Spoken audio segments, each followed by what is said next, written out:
Joseph et Laure Mogezel, c'est l'histoire d'un homme et d'une femme qui se sont rencontrés à 17 ans et ne se sont plus quittés. Le 29 mai 1947, des étudiants manifestent contre les fraudes électorales. La police charge, Joseph est grièvement blessé. Parmi les militants qui se rendent à son chevet, Laure. Ils resteront ensemble près de 50 ans. Ensemble à la faculté de droit. Ensemble pour fonder le Parti démocrate libanais. Ensemble pour créer l'Association libanaise des droits de l'homme. Ensemble pour réclamer les droits des femmes. Ensemble pour réclamer la paix aux heures les plus sombres de l'histoire libanaise. Ils militeront pour un Liban laïque et démocrate durant 50 ans, dans cette partie du monde rongée par les dictatures et les fanatismes religieux. Ils se battent pour le vivre ensemble entre citoyens de différentes confessions, mais aussi de différents sexes. La loi libanaise est discriminatoire à l'égard des femmes. Laure se jette dans le combat pour l'égalité. Entre 1953 et 1996, les femmes obtiennent le droit de vote, la liberté de voyager sans le consentement du mari, le droit à la contraception, le droit de témoigner et la ratification par le Liban de la Convention sur l'élimination de toutes les formes de discrimination à l'égard des femmes. Mais changer les lois ne suffit pas. Une loi n'a de valeur que dans son application. Laure crée des centres de consultation juridique pour faire connaître aux femmes leurs droits. En 1996, elle sera élue au Comité des droits de l'homme de l'Organisation des Nations Unies.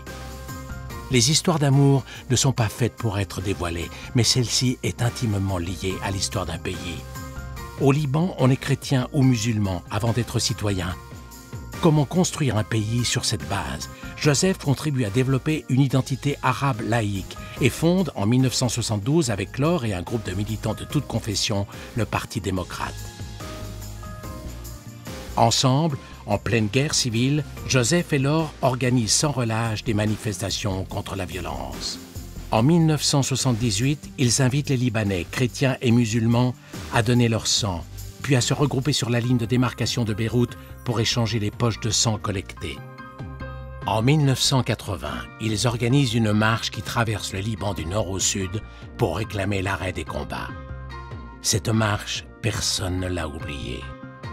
On n'avait jamais vu auparavant des miliciens baisser leurs armes au passage de milliers de manifestants réclamant la paix. Ensemble pour les droits de l'homme.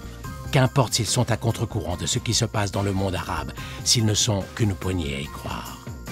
En 1989, Joseph fait adopter dans le préambule de la nouvelle constitution libanaise l'engagement du Liban à se conformer aux principes de la Déclaration universelle des droits de l'homme. Aujourd'hui, les noms de Joseph et Laure Mogezel figurent dans les manuels d'éducation civique. Ces noms, on les retrouve au tournant d'une rue, sur une place, un parc, une école, une bibliothèque. Elle, pour s'être battue pour le droit des femmes.